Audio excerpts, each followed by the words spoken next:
Second DSG, Comrade Marubeni Ntuli. Oh, no, sorry. She knows why we're together in the ANC Youth League. No, we were together in the ANC Youth League, and at that time we were still sitting on that surname. But Marubeni Ramukhopa, the Secretary General, Comrade Fikile Mbalula, and our first DSG, Comrade Nomvola Paula Mukonyan. So the briefing here today, it's just to give you an update where we are and then what will be happening going forward. For the benefit of the first DSG and second DSG, because we did make the SG aware of what is happening here.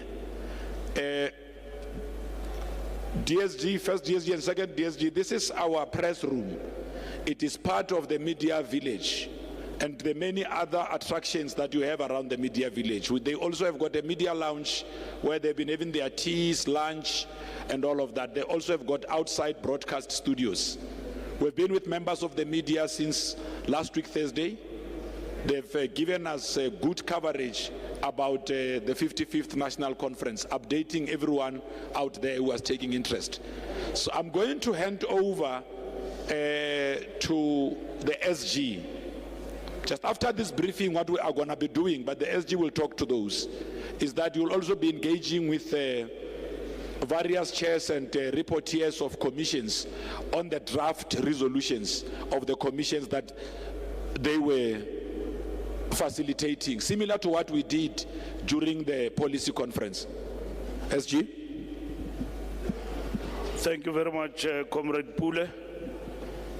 To the first and second Deputy Secretary General, if you've got questions, you'll be asking questions, we'll answer, all of us here. But you have covered fully the report of the steering committee in terms of the adjournment of the conference. We will now meet hybrid on the 5th of January from Mangaung, ahead of the January 8th of the African National Congress. We have adjourned the conference. The results of the additional members will be announced tonight as they conclude counting. The Electoral Commission, together with the media, Comrade Pule, will coordinate that announcement of the additional members of the National Executive Committee. We have had a number of glitches, which we have stated, which have inconvenienced the program of this conference, from the registration and also in terms of the voting. The voting has taken a lot of time, but we have managed to convene all the commissions, and the commission's rapporteurs and chairpersons of the different commissions will be here to give you a flavor of the discussions. I have explained to you yesterday when you complained that the conference is closed. What are you doing here if we are not opening the conference to you? The rapporteurs will give you a flavor, a report, briefly overview of the things that were discussed and what is the attitude of the conference on those issues that you would like to understand how we seek to resolve, from electricity, load shedding, to a number of issues that you want to engage us on. On the 5th, we will give you the resolutions. We have had to take this step because the constitutional amendments are key, but also we didn't want to do a rush work and without concluding properly on the issues to be debated. You want to know about step aside and all of that. We don't want to leave confusion where people say, where was the resolution taken? And so on. So we took a bold step to say we will finalize in the hybrid form so that we give everyone ample time to understand the resolution we are taking going forward. So that is why, among others, we have had to actually adjourn the conference, and the President gave you that address not so long ago. So thank you very much for your time. I promised you an official's briefing. We have decided to schedule that briefing in Mangaung ahead of the January 8, because it was practically impossible to do it today. So we'll do that briefing in Mangaung when we celebrate the ANC January 8. Thank you very much. I think you were there in plenary when I explained and read the report of the steering committee, which was adopted on the adjournment. So I don't want to waste time, because we've got the rapporteurs here from different commissions, and then they are going to field questions and explain the discussions that took place and what are the issues that arise from those commissions. So we don't want really to waste time. If you've got questions on the issues of the adjournment and the conference in general, we can take those questions now. Thank you very much. Yes, sir. Let's just check, SG. Yeah. Can the team just hand over the roving mics? Comrade Andres, please assist the DIP team with the media relations team from DIP with the list of all the reporters that are here, so that we can do the lineup of who is starting and all of that, because I don't think that our media relations team has covered that. So it's easier when we do what the SG says we must do soon after this briefing. Okay? Yeah? The media outlet you represent and your name, and then proceed with your question. Paul Vecchiato from Bloomberg. The inability to close a scheduled conference within the allocated time, does this reflect on any way on the party's ability to govern nationally, provincially and locally? And then secondly, we are also told that the entire top 7 would be here. Unfortunately, that's not the case. Will the other members be joining us soon? Thank you. Okay, we'll take the next question, but I think the SG did clarify that the media briefing we spoke about yesterday of the top 7 is going to take place, but it will take place on the sidelines of the NEC, or of the continuation of this conference, because they want to just communicate and convey to yourselves all the decisions, including the declaration. Okay. My name is Tando Mayeko from the Business Day. Now, we understand that some commission, actually a lot of them, were really attended by the delegates throughout this week, throughout the conference. Some were loitering around and partying, as the President said in his closing address earlier today. Do you think this will in any way affect the product, as in the policy outcomes of the ANC? Do you expect any changes, or will it remain the same? Thank you. Thank you so much. It's Govin Whittles from Newsroom Africa, Channel 405. The content of the President's closing address, was that based on the discussions in the ANC's commissions, or are those just his views, particularly regarding some of the decisions that he said the ANC must take, the NHI, corruption, and so on? Thank you. So let's take all the heads, and then the SGO will answer. They can take 10. Thank you. Kopano Gumbi from Reuters. Just some clarity from the Commission, especially around economic transformation. Were any new policies introduced in this one, or should we expect that it will remain as we've seen before? Thanks. To avoid any temptation, the reporters are here. Yes. So questions like those must be written down and asked to the relevant reporters. So please, are avoiding temptation. They are coming, they are here. Okay, let's proceed. Thank you so much. I am Hlenge Wendlovu from the Vet School of Governance, and I would like to congratulate the two women at the platform for pushing the numbers. So the president highlighted the issue of gender parity in his speech. So I just wanted to ask that, knowing that the positions that you've taken are very important, but not as strategic enough to move the women's agenda forward, what are the plans that you have or strategies in place that you're going to implement from here, so much that in 2027 you are going to deliver a woman president, uncontested, unhumiliated at this conference? Thank you.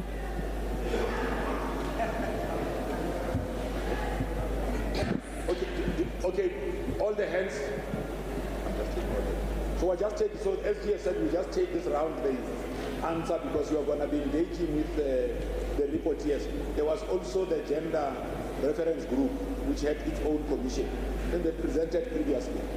But we just make sure that the SGO deals with it. Comrade Mbalula, the DSG is here, and Marubin, they will be able to deal with those, our two DSGs. Thank you very much. My name is Ngosi Konamalingamnisi from Power FM. I know outgoing or former national spokesperson, you've mentioned that the issue around gender parity will be discussed by those that chaired the commissions. However, seeing that the women that are now elected are here themselves, I'm sure they would want to have some form of contribution here. So my question with regards to gender parity in the party, do you feel as if the party, it's because Dr. Gwendra Mohopa said it's not only a win for women, but it is also one for the party. Do you feel as if the party in fact is moving towards that direction of allowing and enabling women to take up their space, or was it an issue of numbers? Thank you very much. And Gagas. Sanbonan. Can we go this way? You take her, you take potato, and you come last. Then we're closed for all the questions. Okay. Let's move that. So we're not going to recognize any new hand. We go with the ones we have. You can. Okay. Good afternoon, Nomazi Mankosi from Sowetan. I just wanted to know and get clarity on what the role of the two DSGs will be going forward. Thank you. Khothatso Marisa at the Sunday Times. The president said that he was very unhappy with the attendance or lack thereof of women as compared to that of men. I just wanted to, as delegates, I just wanted to check, wasn't it in the guidelines that the attendance here will be 50-50, and that where a branch is sending two, you will make sure that one is a woman, and where there's three, you will make sure that two are women. That was my understanding, unless I'm correct. What happened there? I mean, even the president said up there that he was unhappy that there were more men here. Can you just explain perhaps what happened there? Thanks. Good afternoon. Ikamalam Ngulindelani Mbata from Gagasi FM. I'm not too sure if I'll be diverting, but my question is directed to Maropene Ramakgopa, the second DSG. I just want to know if are you, because you have been in the task team that was given a duty to oversee this. So I just want to find out if are you aware of the workers that haven't been paid in the office of the president and also in the office of the SG. Are you aware of that? If yes, what have you done about it? If no, what are you going to do about it? Because it's so sad when you listen to their stories, because those are the people that we are staying with. They are our families, we are staying with, they are our neighbors. So are you aware of that? If not, maybe what is it that you're going to do? Thank you. Gavin, I gave you a chance. I did say that was the last round. We are now going to proceed with answers. I think the question that you are asking has to do with the NEC of the Women's League, not what Marupin is doing now as the coordinator. But it's okay, you will answer.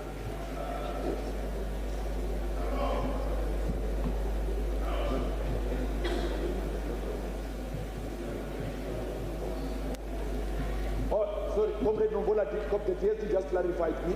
They will deal with the question. They are more in the know about that's what clarified. Okay. Okay, SG.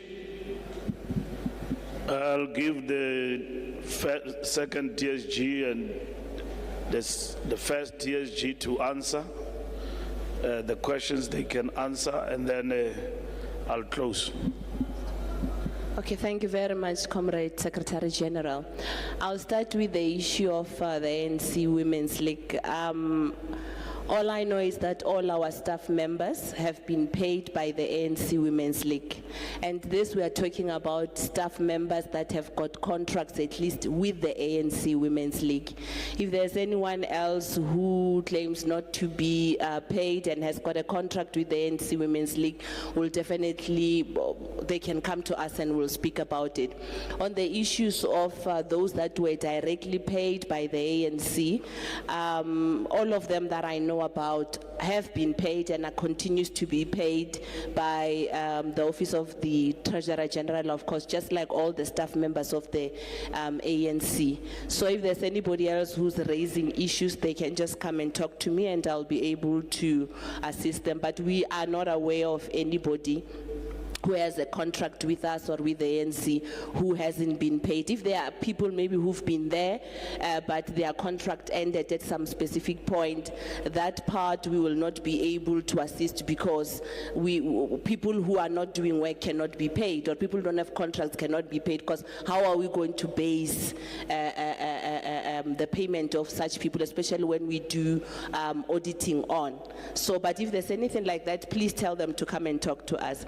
I think I'll also just like to address the issue that was raised by the colleague from Power FM on the issue of, is it the issue of 3 women, is it an issue of numbers or is it a qualitative issue? I think first of all, we are comrades and members of the ANC in our own right, and we've got credible credentials to be elected, of course, where we are. It is definitely not about issues of numbers, but it is more on ensuring that the ANC does reflect its own membership, but it also reflects on gender parity, which is very important.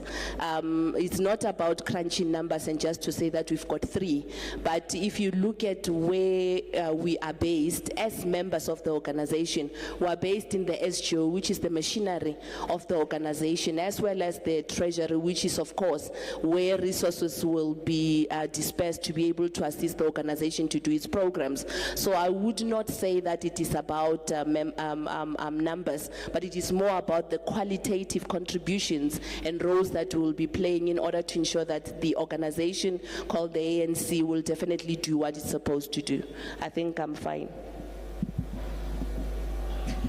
Thank you very much, Comrade Marupini, TSG. On a lighter note, after we were elected yesterday, myself and Comrade Marupini told the SG that we are all SGs and we deputize him in the work, and we're looking forward to working together as a collective. Just dealing firstly with the issue of the 2 DSGs. In the organizational renewal engagement of the ANC and the review of the structure of the ANC, one of the things that came out glaringly was the political incapacity at the level of headquarters, that in as much as you may have administrative capacity, you do need additional political leadership that can share different responsibilities so that then there is authority in whosoever has that mandate. And out of those deliberations, we then went to the policy conference, and that's when then there was this proposal constitutional mooted, which then got adopted yesterday. Where we are, it is quite clear that the roles and responsibilities will be in line with the plans around the reorganization of the ANC and the role of the SG in terms of political management, strategic leadership, as well as providing guidance on the functioning of the National Executive Committee and all structures of the ANC. So it is not just a decision that has been arrived at with regard to creating space for additional people. It is informed by the review as well as the modernization process of the African National Congress, and we're looking forward to those responsibilities already being spelled out in the Constitution as well as in the program of action for the coming 5 years, and the inputs that are going to come from the commissions on organizational renewal, organizational management, as well as organizational development. The second issue that I want to also deal with, what are the plans for the women's agenda? The agenda is informed by the aims and objectives of the ANC, that of building a non-racial and non-sexist South Africa.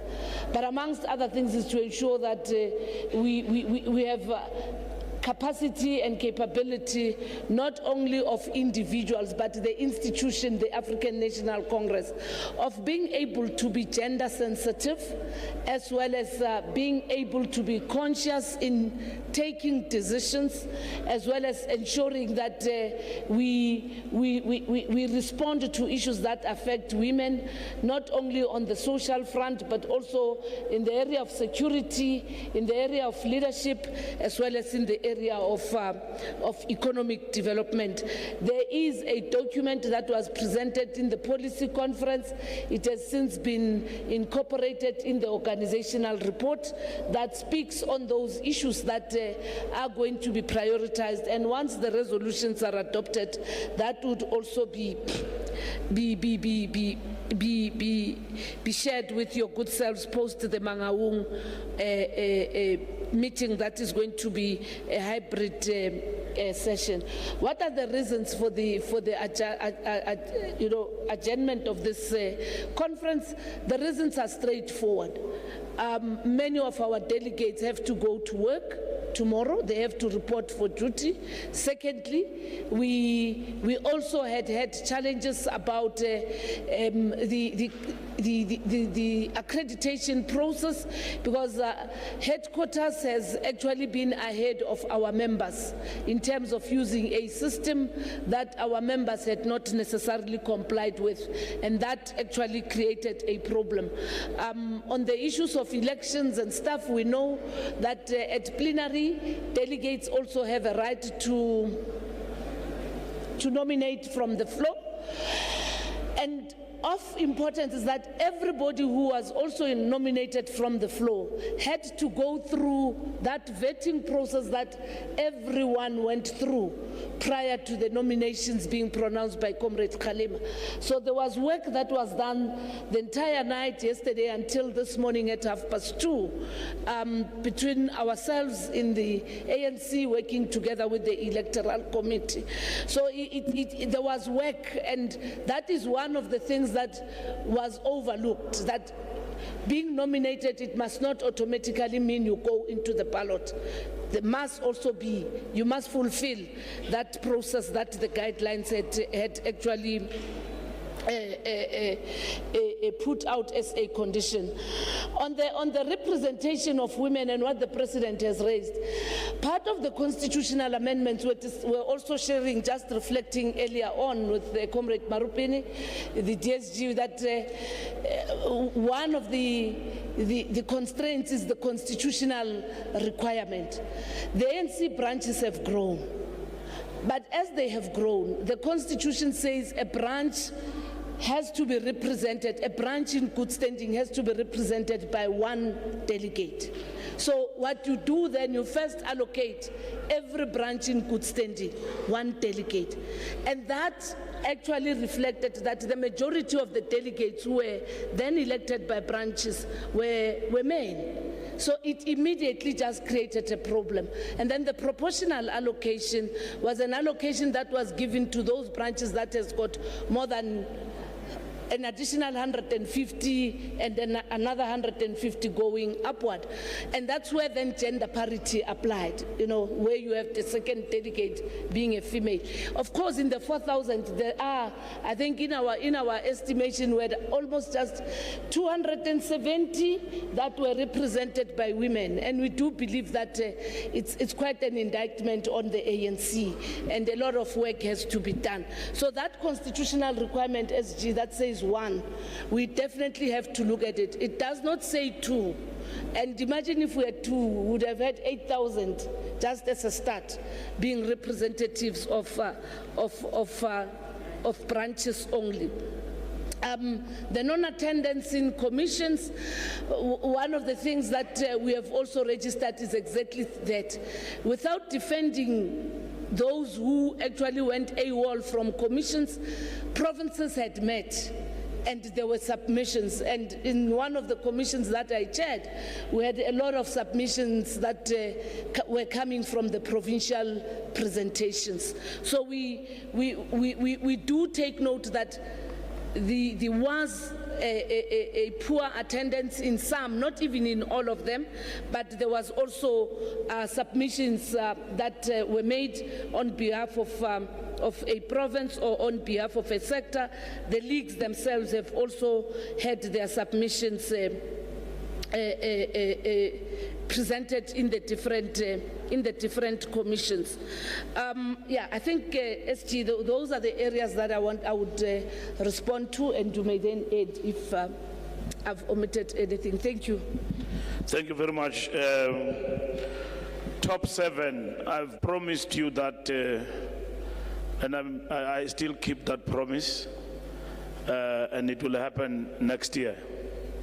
The top 7 of the ANC, led by the president, before January 8 in Mangaung. The allegation that our commissions were poorly attended, it's a poor, unfounded fabrication. Because we finished, I briefed you yesterday, we finished around 12 o'clock, the commissions. We voted up until that time. So you were voting from the commissions for the top 7, and that is what happened. So our commissions were well attended, and they produced good results. And the rapporteurs and the chairs of the commissions will give you the flavor of what was discussed and what is the attitude of the delegates and the conference on a whole number of issues, up until we come back to you again in about 2 weeks or 3 weeks. The president of the ANC is the custodian of policy. He pronounces policy. It means he has read the resolutions. He has a thorough understanding of what is the spirit of conference on a whole number of issues. So there's nothing like personal views from the president. He is given that by the ANC constitution. Just like me, I'm the custodian of the ANC constitution. You misbehave, I deal with you. And there will be no retreat on that. That's what this conference have bestowed on me, not as Mbalula, Secretary General. Is expected to enforce the law of the ANC. Renewal or death. That's what we must do. When we say we renew, we must be unambiguous about the renewal. It must be felt, it must be seen. That this is the party that is renewing itself, not a party that comes to a conference and struggle with registration. In the era of technological highway, people are using technology and all of that. What happened here will be something of the past. The ANC must be dynamic. Good things and advanced things must be seen from the ANC. Just like South Africa, when you want to see good things in style and fashion, you always look at Soweto. And then you know that Soweto. Then Fikile Mbalula ba Freestata re tla be re latela. Thereafter we'll just be following, because Soweto has been a trendsetter in many ways, because they are just next to OR Tambo Airport. Soweto people. So Tina, we are very far from airports where we come from. We don't even, it is only during the era of democracy that we got exposed to airports and aeroplanes. So that is the report, that is the issue with regard to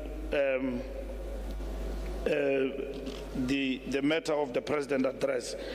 The issue of role of two DSGs, each one of them will have a role to play, but they've got their strength as persons, but we want everyone to express themselves and not close them down on what the Constitution says it is expected from them. It means they must do the political work. They are political officers.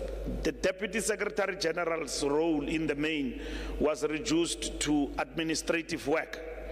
But even if it is not written in the Constitution, Nomvula and Maropeni, they are political animals. They must express themselves. They must lead and not become administrators. They must lead politically and based on their capabilities and their strengths.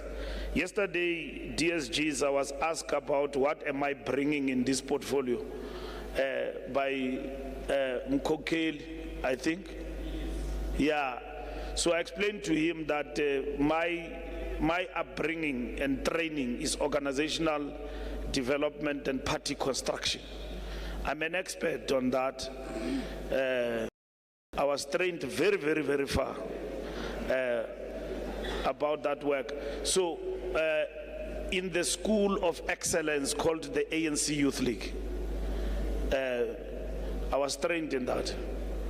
So I was trained also by the Germans. So when you do my profiling, I'll give you some things you don't know.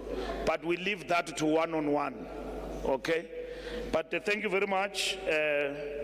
We are continuing, like we said, so you will get the result this afternoon. So we don't want to delay. Over to the presenters, and thank you, Comrade Pule, for the diligent work you are doing with the media. Your job is guaranteed. Thank you.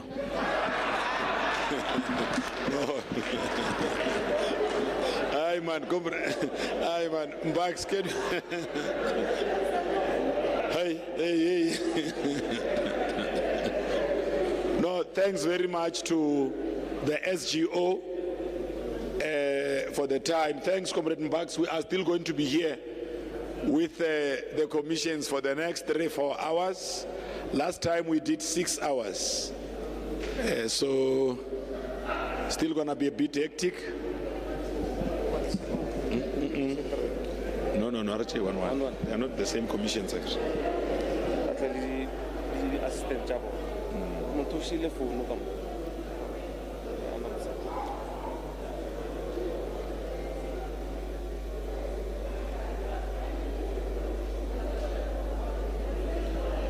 Okay, we are going to start with ETC. Colleagues from the media. What's the story? Phone. One of the journalists or delegates or those who came to listen left their phone here. Not here. They left it on the chairs. Okay, you can check with Steve. We want. Okay. Okay, no, Comrade Mamuluko said she wants to save me from names because we had issues during the policy conference.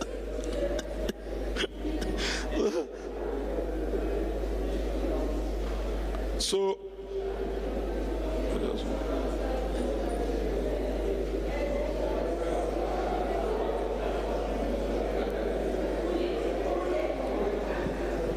yes. Okay. Strategy and tactics. That's fine. That's okay. Can I be allowed to run the program? We are starting with ETC, and then from ETC we'll move to strategy and tactics. So reporters mustn't worry. I've got a program of DIP. Let me just assist. We've got a DIP program. We've invited reporters to come. It is DIP that is in charge here. So DIP invites reporters to come. So cadres must follow the directives and instructions of DIP. Let's run like that. Comrade Mamuluko, we start with you, you present, from there we move like that. Thanks. Thank you, Comrade Pule. Afternoon, colleagues, comrades, the SG, the DSG, first DSG and second DSG. I'll run through, as Comrade Pule has said, that the resolution are still going to be subjected to conference to look at. Maybe firstly, just to indicate that the basis of the work, obviously, it's what we have done during the policy conference, the discussion there, and enhance our work to have the resolution. Let me start first around, we had various areas that we looked into, and maybe I might just flag some of the discussions that have happened in the plenary, in the commission. I must say we had quality discussions, people who are experts coming from various fields that participated in our commissions. We had two rooms of commissions in the economic space, and then and we'll just highlight what we had the discussion. On the land, agriculture and food security, that's the first one I'll start with. It was firstly, because I'm going to just flag the discussions as the SG has said. We've looked at the issue of land, one, on the basis that the discussion said we must be clear that we need land for human settlements, land for economic activity, but land that also assists us in redistribution to address the special apartheid special development or this framework. So that's how the issues are. There are policy proposals that we expect in that conference delegates will process in on the 5th, and part of what has been, as I said, it's looking at the whole in terms of land redistribution, land reform, but also in terms of ensuring that it becomes an economic activity in the hands of the majority. It was understanding of the Commission that giving to the effect of the constitutional principle in section 25.5 that the state must ensure equitable access to land by everyone. Acknowledging that we were not able to amend the constitution as per the last resolution, but understanding again that we are able to continuously expropriate with or without compensation for public interest and public good. On energy security and just transition, we acknowledge that there is a need for us to transition, but emphasis that the current load shedding and what is happening is currently crippling the economy and also affecting social stability perspective and national security.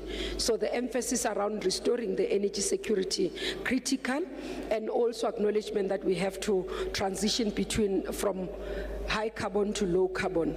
So those issues are important, and the emphasis around effectiveness of running ESCOM and ESCOM being able to play its role within the development of our country. So I will not go into detail, but again, the issue around, and the emphasis around just transition is that it must be at the pace and at the cost that the economy can afford. That's part of the discussion, but understanding that we have communities and workers that must be protected and reskilled. So this is also reaffirmation of the work that has been done. Continuous work around or the re-emphasis of, which I know that might be one of the interests, the re-emphasis of our IRP and the need for it to be updated, but also looking at energy security within the oil and gas space where exploration needs to continue. That's some of the issues that are coming through, and also saying that we should be able to leverage on our relationships in BRICS to be able to benefit out of this work that we need to go. On green economy, there's an understanding that this is one of the areas that can assist us to grow the economy, but also to create jobs. So part of what we looked at is around the issues of electrical vehicles. Here, the issues that are coming through is around infrastructure that is needed, around incentives, and also being able not to lose out in terms of the global market that is needed. So incentives that must be expended for EVs, but also ensuring that we can be able to continue with our manufacturing capacity as a country. On macroeconomic policy, there was an issue or a debate around whether the current fiscal policies are assisting us or not, and also where it was believed that we continue on a constraint in terms of conservative approach. Others were saying that. So the debate was around that fiscal policy, but what we have agreed upon here, or what the Commission will be recommending and what has been the debate, is that government must continue to utilize the fiscal policy to intensify the fight against poverty, inequality, and also hunger. So those are some of the issues, and utilize it as a tool to spend money in areas where it can grow the economy. On monetary policy, there will be continuing on a re-emphasis of the role of the Reserve Bank. The discussion was there, re-emphasizing the decision of the policy conference in terms of the role of the Reserve Bank and reaffirming. I must say here, the discussion was also incorporated with experiences from delegates who were talking about the impact of food prices and cost of living, and therefore reflection to say, is there a role for the Reserve Bank to play in this area? And I must emphasize here on the Reserve Bank, and because sometimes we get confusion, that maybe we should amend the Constitution. The issue of ownership has nothing to do with the Constitution. The Constitution, if we are to amend it, will deal with the mandate.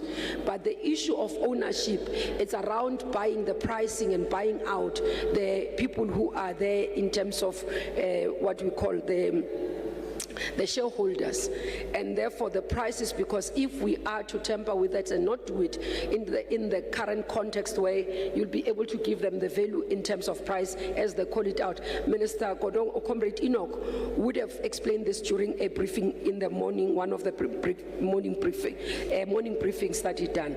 Okay, on the financial sector transformation, we re-emphasized again the issue, one, around the State Bank, that it has to be done, that is going, but more around a need to deal with available resources or capital for small businesses, for bias towards as well ensuring that there is access to capital, particularly for SMMEs, women, youth-owned enterprises, and also military veterans.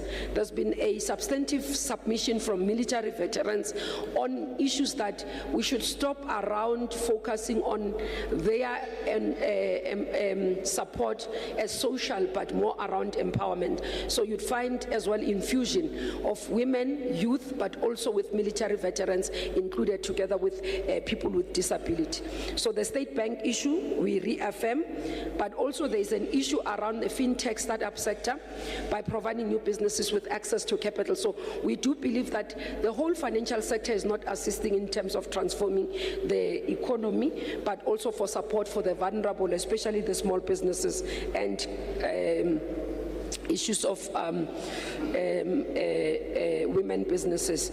We reaffirmed as the economic Commission, because previously there's been issues around social grant that as the ETC we are not supportive. So in this discussion we did elaborate that we support the issues of social grant, especially basic income grant, and also that it should be incorporated based on the experiences that we have seen. And therefore part of what we are saying is also emphasis around how it's done, and also to be able to expand work opportunities as well of those who are in the package. So we thought that while it's in the social transformation, quite a lot of questions have been coming to us whether we support what the social transformation is saying, and we needed to reaffirm this because there's been extensive work that was done by both the committees in terms of the NEC. And then there's emphasis of SMMEs, cooperatives, township and rural economies and informal sector. Here we dealt with it in the policy conference. There isn't much, we are just re-emphasizing, and I'll come to the areas where we, especially on township and rural economies, just to reflect on what we are emphasizing. But what we have pronounced on the policy conference, there isn't anything that is changing there. We re-emphasize in that work. The skills as well, we are reflecting while we note that there is a committee that deals with skills, but more around skills for the economy. On innovation and fourth industrial revolution as well, we do believe that this is one of the areas that can be able to create jobs for us and also assist us in growing opportunities for young people. And therefore, while we're noting that automation might create job losses, but we think that alternative training and capacitation for young people and people who are working will assist us to be able to grow the economy and get people to work. Just moving on infrastructure, one of the areas that we found here, especially linking to infrastructure, was on securing for the security for the economy. So as the Commission, we felt that there is a need for strong emphasis that we must be able, from the safety and security point of view, secure the economy, dealing with issues such as construction mafias, dealing with issue of damages to infrastructure is critical, and therefore we felt that it needed to be flagged while they're dealing with it in safety and security, and also the issue of corruption that is impacting on the confidence in terms of investment on the economy. On BEs and transformation and preferential procurement, the issue here is also emphasis of the preferential procurement laws that will assist us as a tool to be able to transform our economy. And here again we're saying preferential procurement must be done for black people, women, rural communities, youth and people with disabilities and military veterans.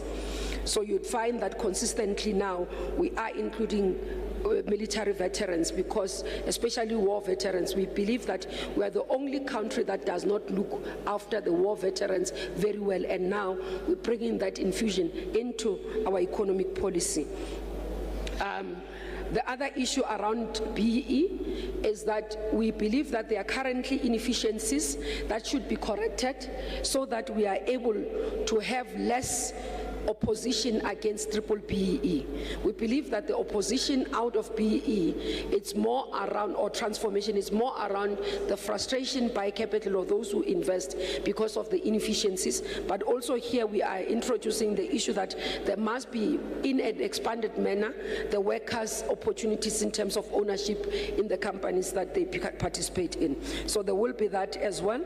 On market concentration, here we pay a special attention to retail sector, and here specifically it's around township and rural economies. We believe that retail, big retail, have displaced small businesses in our townships and also in rural areas where previously you would have seen family businesses thriving. Currently they do not have space, they are being displaced by retail, big retail, and we are saying legislation and regulations must be in place to protect local economies and also township and rural economies, so that we do not have more migration of people looking for opportunities in urban areas.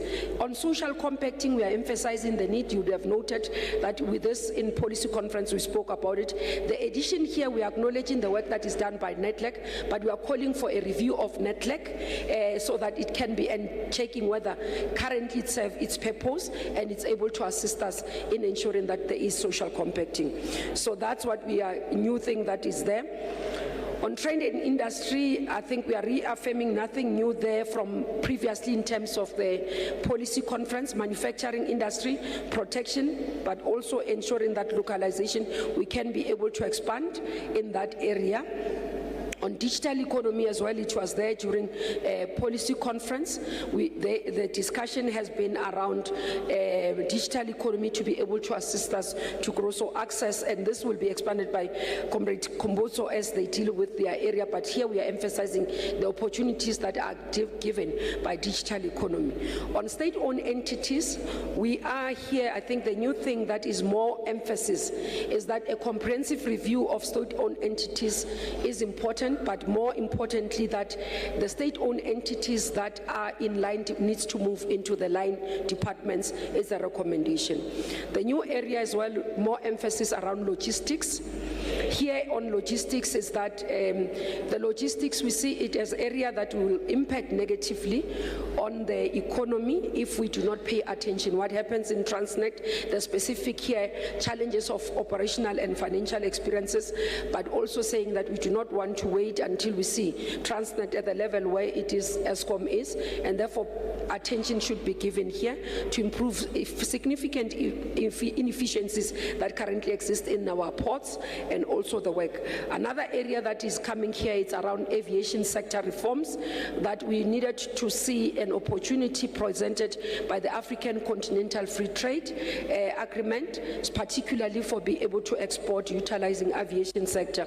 So there's that work and linking that with the transport Transnet work to say part of some of the things must be exported through ports, others through air. I think, Comrade Pule, that's it, African free trade, it's more generic, it's based on what we have already raised previously in the policy conference. Thanks. No, thanks, members of the, thanks, Comrade Mamuluku and members of the media. Okay, I see you already have your hands. I was actually sending a text to comrades of the commission, just explaining myself that the reason why we started with ETC is because most of the topical issues that you always bring about come out of this commission. And some of you have said that you want to start with them because you are rushing to go and file. So I'm saying it here so that they know that it's not just my issue, it's what members of the media have also brought up. Okay, we can start with Pule, go to the next row. Okay, first, yeah.